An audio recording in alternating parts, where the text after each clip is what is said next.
Tammy Falls is feeling fine now, clean bill of health, but on Saturday late last month, the thought of what she had put into her mouth made her feel sick. I was instantly sick to my stomach. On May 27th, just after the restaurant had opened, Tammy picked up some sandwiches from this KFC on River Road and went to a friend's house with her husband and children to eat. Right when I started taking another bite, my daughter's like, "Oh, Mom, what is that?" I turned my sandwich around and it's blood. Tammy also says she noticed blood drops on the wrapper and the lettuce, and she brought the sandwich back to the KFC store. I need a manager. Tammy says she left her name with the manager on duty, and after days passed with no return phone calls, Tammy contacted the Lane County Health and Human Services Department. A health department investigation revealed an employee cut his hand while slicing tomatoes. He covered the cut with a bandage, but it did not contain the bleeding. He then made the snacker sandwich Tammy ordered. Inspectors with the Health and Human Services Department say after that worker cut himself, the managers here failed to follow protocol. The protocol is if an employee has an open cut or a sore on their finger, they're restricted from working, or I should say on their hand, they're restricted from working, or that has to be covered with an impermeable cover. If he was bleeding that bad, he never should have ate our sandwiches. It appears no other customers were affected because Tammy's sandwich was the first order of the day after the place opened, and workers immediately scrubbed down the food preparation area. The Health Department investigation report obtained by News Source 16 says any food that was potentially contaminated was discarded.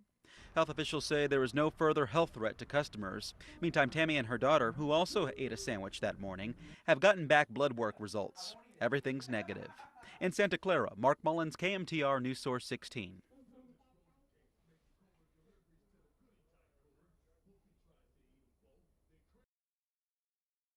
I think honey is just, there's just something pure about it, and there's something that I think it's more complex than just the sweetener itself. The sweet thing about honey is that there's a story behind every bottle. As a beekeeper myself, it's definitely not science. You have to experience it, and you have to do it and live it to really appreciate what beekeeping's all about. Dick Turansky and his son have been in the bee business for over 35 years, and having a good relationship with these bumbling buzzers keeps you and I from going hungry.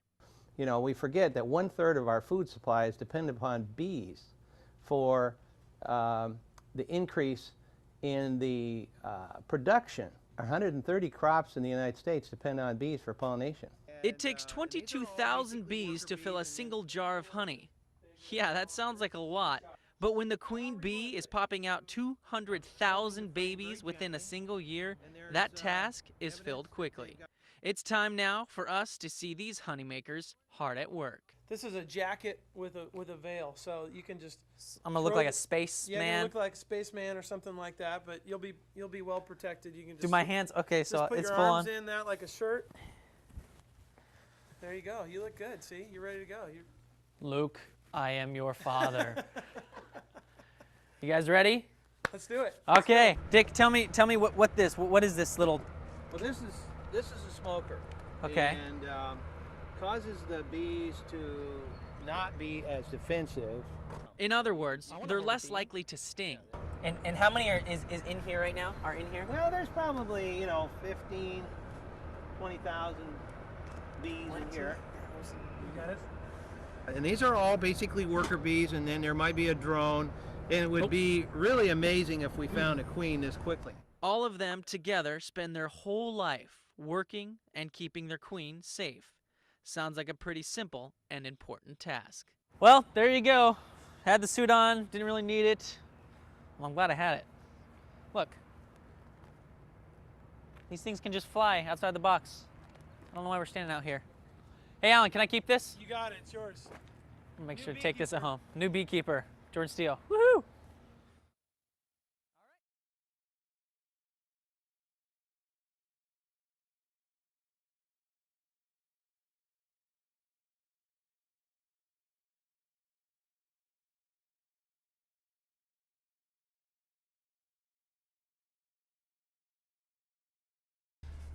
You know, honey's of course great in baking. You know, honey's of course great in baking. Keeps the moisture in the baked goods. Keeps the moisture in the baked goods. Again, great on wounds. It's again great on wounds and soothe the throat. What is it? Like super glue? Well, it's antibacterial, and so you know, honey helps prevent your wound from getting infected.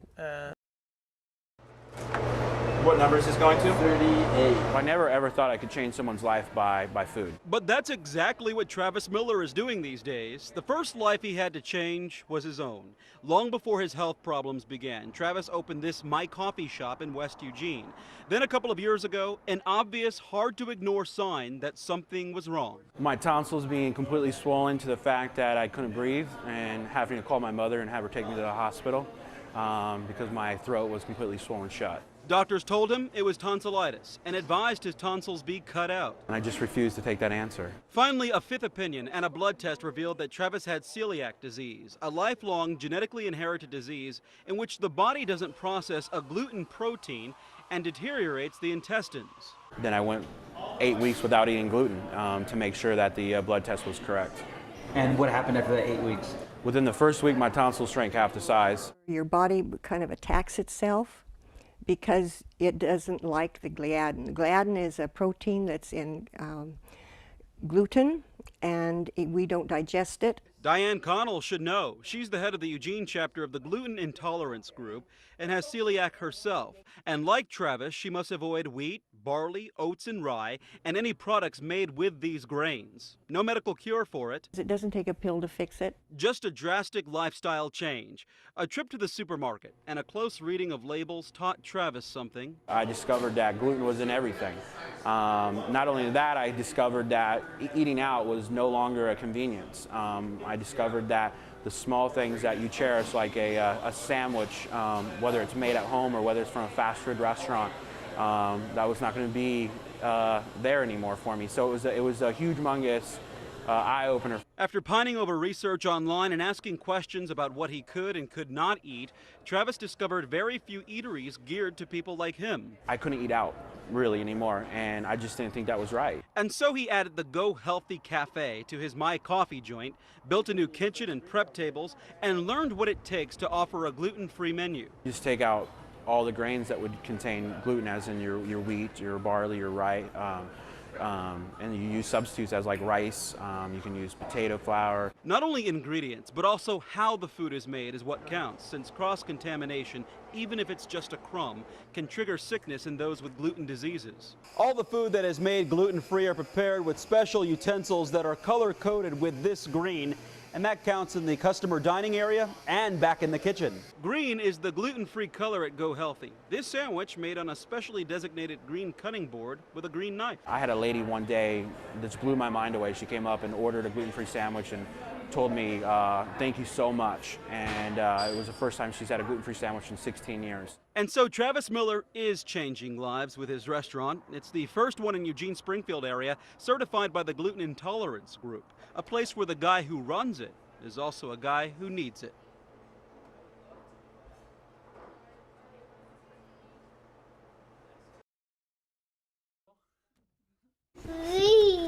Woo-hoo. 19-month-old Kylie has daddy's personality and her mommy's eyes, all because Elizabeth Liesel Wechter had a vision when she created the Pearl Buck Center. It gave me a whole new life. In 1953, there was no special education offered by public schools to help children with developmental and intellectual disabilities. She opened the Pearl Buck School, which over the years would evolve into the center, opening a door to opportunities for people like Clint Henderson and Melissa Mack. Through various programs at Pearl Buck, Melissa and Clint have learned skills and landed jobs. It feels good. I can actually go out and pay bills. Clint is sanding, cleaning, and sweeping at Fuller Cabinets, working 15 to 25 hours a week. Melissa works the same amount at Pearl Buck and will forever remember hearing the words, "You're hired." It felt pretty good. It meant that I was going to be able to take care of myself and make my own money. But Pearl Buck and work are not all that Melissa and Clint have in common. They knew each other at Springfield High School, not well, but got to know each other better at Pearl Buck, and a romance was born. Do you remember your first date? No. Clint does. He remembers asking her out. He remembers Melissa accepting and what they did on that first date. Sitting at home playing video games. He even remembers their first kiss. Somewhat. But what Pearl Buck has provided them is no laughing matter. It's cleared a path to a world that previously was blocked. I'd probably still be living with my father, probably not with the person that I'm with, and probably wouldn't have the daughter I have. Yes, a daughter, 19 months old, Kylie. Mommy's eyes. My looks, my personality. Melissa says that's up for debate, but something they do agree on. We love going to the park. We love doing anything we can to get her out, running around and playing, get her as active as possible. All of it possible because of Pearl Buck, where they received the training, the assistance to eventually support themselves. It's important to me because I'm able to keep a roof over my head and feed my stomach and clothes on my back, and now I have a baby and I can take care of her, which makes it even better. Very, very important for me to come in and work and be able to make that paycheck to go out and buy her the stuff that she wants and the stuff she needs. Clint started at Fuller Cabinets as the cleanup guy, just like anybody else would. He's moved into the finish area now as a sanding assistant, finish assistant. Colin Benson says for Clint, the sky's the limit. Really, there's nothing in this building that Clint can't do. His next step will be cabinet assembly. He'll be moving on to countertops after that. It just depends on if he sticks around here and how far he wants to go. And Kylie will be on the go too, next year to the Pearl Buck Preschool. It's another arm of this massive support system. At the preschool, Kylie receives all she needs to prepare for kindergarten, elementary school, and so on, allowing Clint and Melissa to continue working and raising their daughter and contributing to a community that has given so much to Pearl Buck. It's a very good service for people that can't normally get a job on their own. That will help you out in every way they can, support you in a lot of more ways than you can imagine. They've done a lot for me and my family. All because of someone Clint and Melissa never knew, just knew of. A woman only seen in all the black and white photos. Elizabeth Liesel Wechter, who had a vision 60 years ago.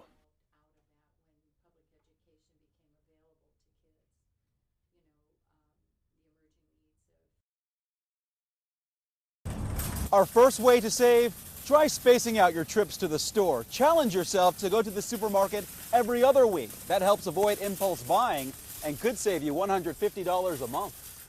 Instead, on those off weeks, challenge yourself to raid your fridge for food that's already there. And go through the cabinets too. And get creative with the food you find. You might be able to stretch your dollar.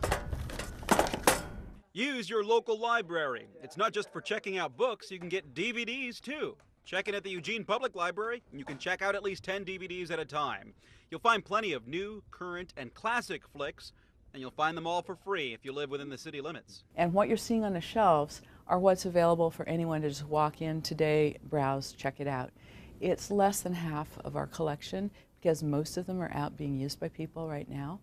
It's totally free with your library card. If you drop your online or mail order video subscription service or resist those cable on-demand orders and you switch to using the library, you could save about $10 a month.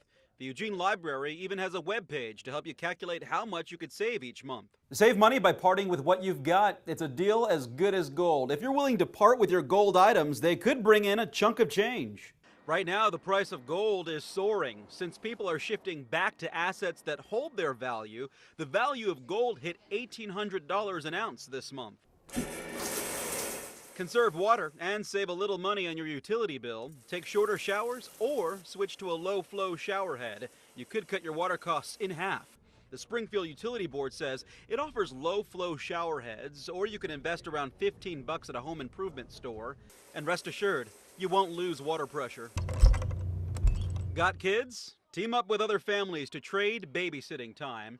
A local nonprofit parenting resource, Birth to 3, even brings families together to help out. One of the things that we really believe in is bringing parents together and helping them form a community of families where they can learn to trust each other and depend on each other for childcare. So you can take turns watching each other's children. So you can go to either appointments or maybe have a night out or even just have a break so you can get your laundry done.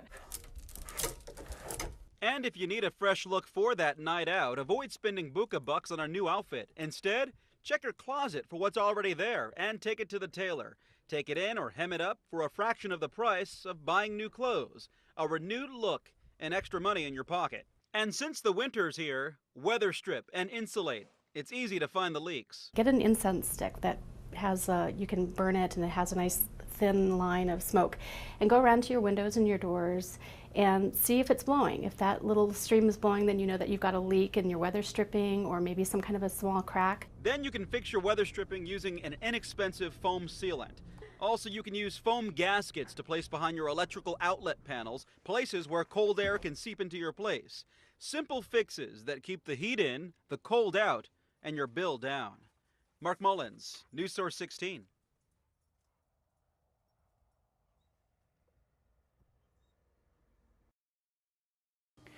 This is what 5 pounds of fat would look like if we were able to just carry it around our bodies like blobs.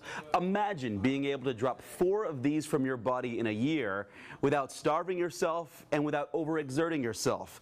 All you have to do is eat less, and we've got 16 ways to do it. Roasted pumpkin seeds. For some pointers, we turn to Peace Health registered dietitian Nancy Graham, and she says the problem is simple. Oh, they're eating way too much. And the solution is just as simple. It's supposed to be easy. You're supposed to feel nourished and happy and energetic, and the weight will come off. 16 easy ways, and here's the first. Write it down. When you do that, you increase awareness. Research shows consistently people who keep some kind of journal, and it can be written down on a piece of paper, in your pocket. It can be, there are new applications on iPhones and other devices where you are just making yourself aware of how much you're eating. Number 2, measure those